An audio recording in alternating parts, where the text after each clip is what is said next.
Good evening, everybody, and welcome to the weekly shiur in Moshiach on the internet. Thanks to you and your participation, the shiur has grown to be the largest shiur in Moshiach in the world. Please keep it up by spreading in Moshiach this shiur, the previous shiurim, and any other inyanim of Moshiach that you learn with your friends, family, and neighbors. This week's shiur is the 13th consecutive shiur in Moshiach. The number 13 is very much connected with the inyan of Moshiach, because 13 is the gematria of the word echad, which Achdus Yisrael is what brings Moshiach when Yidden are one. As a matter of fact, this shiur is being given in the week that we finished the Rambam for the 30th time. Those that learn 3 prakim a day, which the Rebbe said that Limud Rambam brings Achdus to Klal Yisrael, beside the fact that everyone's learning the same thing, and also that the Takan of Rambam includes men, women, and children. The inyan of Achdus is also brought out when we say Shema Yisrael Hashem Lekeinu Hashem Echad, that Hashem is one, which I want to tell you an interesting story about that. I was once speaking about in Yonah Moshiach giving a shiur, and someone that was not Lubavitch, he came to me after the shiur, and he said, Rabbi Avtzon, why in Lubavitch do we koch so much in Moshiach? So I asked him, what should we koch in? He said, why don't you koch in Shema Yisrael Hashem Elokeinu Hashem Echad? I told him, why don't you open up Chumash Rashi? What does Rashi say about Hashem Elokeinu Hashem Echad? At first glance, we're repeating it. Shema Yisrael, listen Yidden, Hashem Elokeinu, Hashem is our God, Hashem Echad, God is one. So if you look in Rashi, Rashi says that Bizman HaGolos Hashem Elokeinu, that Hashem is only the God of the Yidden. But in Yemois HaMoshiach, Hashem Echad, the Eibishter will be the Balabas over the entire world. The whole world will realize the greatness and the Gadlus and the Malchus of the Eibishter. So I showed him that Shema Yisrael is in Yonagul Moshiach. That in Yonagul Moshiach, like the Rambam says in Hilchos Melachim, Kol HaSvarim Meleim B'Dover Zeh. The inyan of Moshiach in every single pasuk, in all the Tanakh, and all the inyanim that we learn is really permeated with inyan Gul Moshiach. Speaking about the number 13, reminds us of the shleimus of Yidden in the times of Moshiach, when all the Yidden are going to be together, all the 12 Shvatim are going to be together in Eretz Yisrael. But the Gemara says in Baba Basra that not only will Eretz Yisrael be split amongst the 12 Shvatim, including, there will also be a 13th portion. It will be split 13 ways, and the Gemara actually discusses who's going to be the 13th Chelek, who's it going to go to. So one opinion says that's going to go to Shevet Levi, like we explained in the previous year, that when Mashiach comes, Shevet Levi will have a part in Eretz Yisrael. But there's another opinion there, it says that it's going to go to the Nasi. And Rashi asks, Ve'ezahu ha-Nasi? Who is the Nasi? When you say about the Rebbe, Nasi Deirenu, who's the Nasi? Answers that Rashi, Zehu Melech HaMoshiach, that when we refer to the Nasi, Nasi is Melech HaMoshiach. So in the schus of the shiur which we're going to learn tonight, to continue the topic of last week about the Aseres HaShvatim, the lost tribes, the way they're going to be brought back to Eretz Yisrael when Mashiach comes, it's l'schus, the hizgalus of Nasi Deirenu, Mashiach Tzidkenu. In our previous year, we discussed the exile of the Shvatim and how they're living, the different groups and where they are, the Sambatyan River. And in this week's shiur, we are going to discuss some of the interaction there has been over the years with people or the Shvatim behind the Sambatyan River. The most famous inyan, the most famous person who has interacted with us from the Aseres HaShvatim, which much controversy has been told about this person, is the famous Eldad Hadoni. A couple hundred years ago, nearly 1,000 years ago, there was someone that came, and his name was Eldad. And Eldad said that he was from Shevet Dan. And he started explaining the entire history of how the Aseres HaShvatim were taken out of Eretz Yisrael, and he told us the way they were living and the halachas that they had.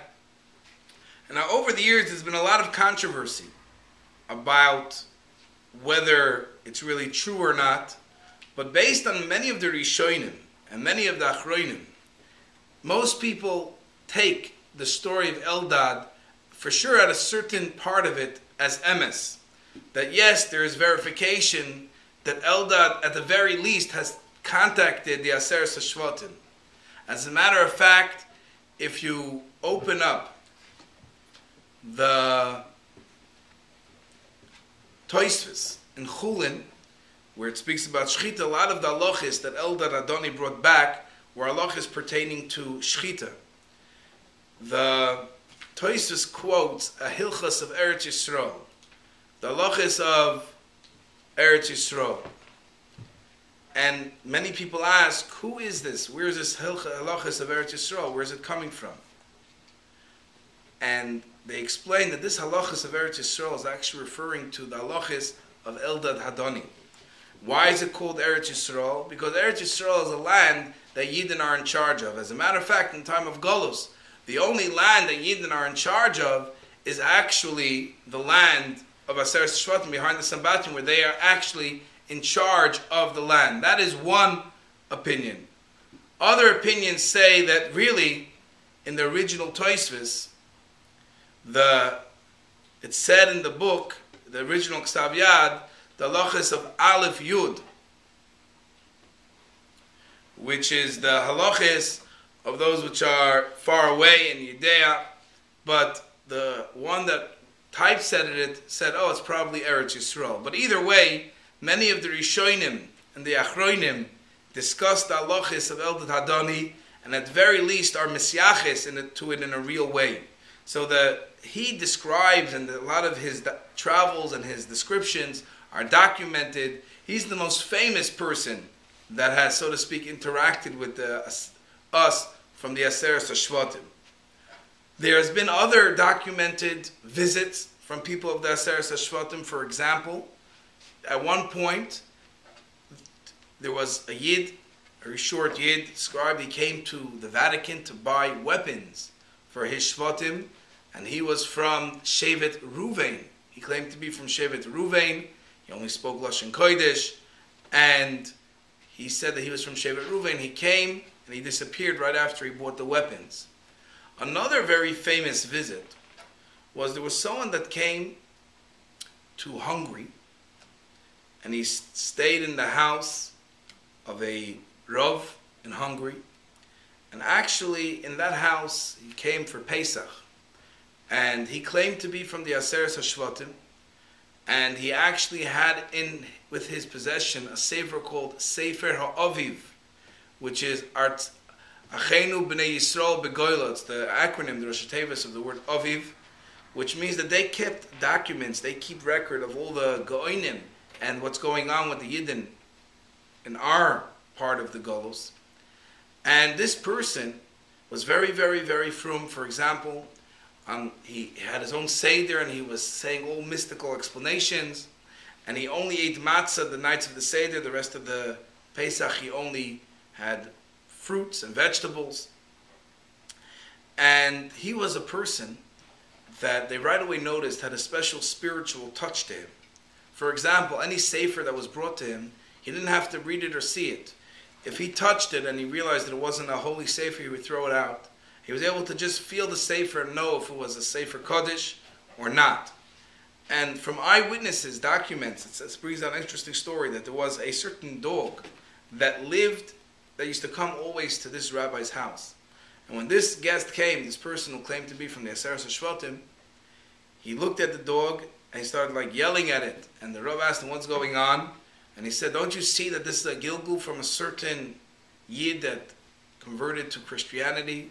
And he's coming to ask you for a tikkun, to fix his neshama. And sure enough, this Yid gave this dog this tikkun, and the dog disappeared and never came back again. So there were a lot of ruchnistic things that happened with this person who claimed to be coming from the Aseres HaShvatim to see what is going on with the Yidden in the time of Golus. According to tradition, as a matter of fact, the famous Chaim HaKodesh, who lived in Eretz Yisrael, spent one Shabbos behind the Sambatyan River. And this is the way the story goes. It's documented in many Svarim. This is the way the story goes. It seems to be that one of the tzaddikim, a tzaddik Nister, once came to Eretz Yisrael. And he came to the yeshiva of the Chaim. And being that he was a tzaddik Nister, nobody recognized him. And no one gave him his due respect, the proper respect. And in Beis Din Shel Maila was paskin that the Chaim would have to suffer a little bit, that he should be not respected himself. The problem was that bring the Chaim to any place in the world, everyone knew him, and he would right away get respect. The only way he can be in a place without getting respect was finding a group of Yidden that don't know him at all. So sure enough, he was banished. One day he finds himself one Friday afternoon behind the Sambatyan River. And the Yidden from the Aseres HaShvatim, the Bnei Moshe, they didn't know who he was, so they quickly put him into what they called their prison. And only towards the end of Shabbos, the time of Shalosh Shudas, right away they took him out. And they started giving him big respect. And he asked them, why are you giving me this respect? He said, you're the Chaim, right? He started to kvetch, and he said, yes. How did you know? So their leader, who the leaders of the Yidden behind the Aseres HaShvatim, they called the Moshe of their generation, they actually said like this, that every Friday night, the Chaim used to say Torah Friday night and Shabbos by Shalosh Shudas. He says he went up Friday, to Gan Eden, to hear the Torah of the Chaim, who was the Rav of that time, the Poisik of the time, the Tzaddik of the time. And there was no shiur. He asked him, why not? The Chaim is not giving his shiur this week. Shabbos afternoon, the Chaim is not giving his shiur. So I asked other tzaddikim, why is the Chaim not giving his shiur? So they said that he was banished, he was put in Golos. They asked, where is he? And they told me he's actually in your backyard. So I quickly realized that this person, who we put into prison, was really the famous Chaim. They took him out and he said Torah and he gave him a lot of respect. And Motzei Shabbos, Hashem, they brought him back to Eretz Yisrael. The point is that those few hours at least, he so to speak got punished and he was disrespected. He said it was the best time of his life, that he wasn't given all the kavod. But in short, the Chaim visited the Aseres HaShvatim. There's been other people that have tried to follow and find the Aseres HaShvatim documented in different history. There's the famous Tayor, the famous person, his name is Rabbi Avtzon of Tzfas, that the Yidden sent him a few hundred years ago. There was a big Zera on Yidden in Eretz Yisrael. So the Rabbanim of Eretz Yisrael, they sent this Rabbi Avtzon to the jungles of India to find the Aseres HaShvatim, to bring back reinforcements, chizuk, for the Yidden of Eretz Yisrael. And according to tradition, he actually went and he actually got lost and he met somebody of the Aseres HaShvatim and he brought them a letter, which that letter is copied. We have today documented the famous letter El Aseres HaShvatim, which they plead. The Rabbanim and Eretz Yisrael are describing their matziv and they're pleading with the Aseres HaShvatim to rejoin Klal Yisrael. So it says that he met up with a messenger of theirs. He gave them the letter, but they never got back to him. There was another case that there was actually a Persian king that conquered they had different fights in India, and they actually captured somebody who was from the Aseres HaShvatim, and the Persian king set him free on condition that he lives in Persia, and he actually married the daughter of the local Iranian in Isfahan, the local Rav.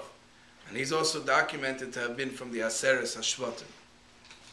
Either way, we know that the Aseres HaShvatim are well on their way back. They're going to be returned to Klal Yisrael. Has there been any interaction with the Rebbe with the Aseres HaShvatim? It's a very interesting thing. Everyone knows the pictures of the photographer Eli Yonah. So this Eli Yonah actually has been obsessed with the Aseres HaShvatim ever since the Rebbe started kochen sich and learning about Moshiach. He made it his mission to find the Aseres HaShvatim. And he asked the Rebbe Baruch if he should, and the Rebbe shook his head. It was after the stroke, and they gave him a bracha. And he went out with a few rabbonim who were involved with finding these people. And there are different irois from the Rebbe, for example, that even if people claim to be from the Aseres HaShvatim, they need to go through Gir, Chumrah, because we don't know the Mesorah exactly if they had it. But they went off to India, and they found, not just a tribe, a whole nation, a whole country of Yidden, of people, who consider themselves to be from Bnei Menashe. They have a whole song which they speak about their great-grandfather Menashe. Till today, from past 2,000 years, everyone in that country, in order to get married, they have a chuppah and they give a tabas kiddushin. They do yibum and chalitza. They actually have men over there, they actually have strings on their pants, on their shirts. They said that they had Sifrei Torah for hundreds of years, but like 100 years before, some Christian missionaries came and they tried to missionize the people, and they took away the Sifrei Torah. But they have documents and amulets that say Shema Yisrael. We're not talking about 10, 20 people. We're talking about a whole nation of people which claim to be from the Shevet Menashe. They also found the whole tribe of people deep in India which claim to be from Shevet Ephraim. But the point is that there are these tribes of people, and the pasuk says, "V'haya b'yemahu yitaka b'shofar gadol, uvo ivdim beretz Asher v'nidochem beretz Mitzrayim mishtachva Hashem b'har hakodesh b'Yerushalayim." That before Moshiach, everyone's going to be awakened to come close to tshuva. If you want to know more about the Aseres HaShvatim and how different nations seem to have the customs of the Aseres HaShvatim, I will give you a good place to look. Go to the computer, type in www.moshiach.com, and there's a link there to the 10 lost tribes, and you'll find fascinating information regarding the Aseres HaShvatim. The main thing is that it says about Moshiach that Melech HaMashiach v'yikabitz nitchei Yisrael, that we will bring the ingathering of Yidden to Eretz HaKodesh. And the Sicha Vayakel Tovshin Beis, the Rebbe said about Yidden leaving Russia, which they were oppressed and put down and held back from leaving. That Yidden leaving Russia and being brought to Eretz Yisrael, which was actually called Operation Eagles, the Wings of Eagles. People bringing the Yidden to Eretz Yisrael was the beginning of Kibbutz Goliath Skipshuta, that Yidden are going to Eretz Yisrael. Mishtaka be Zoiche, to have the ultimate Kibbutz Goliath through Melech HaMashiach. And like the Rambam says, Meheira Yigale Amen Kein Yehi Rotzen.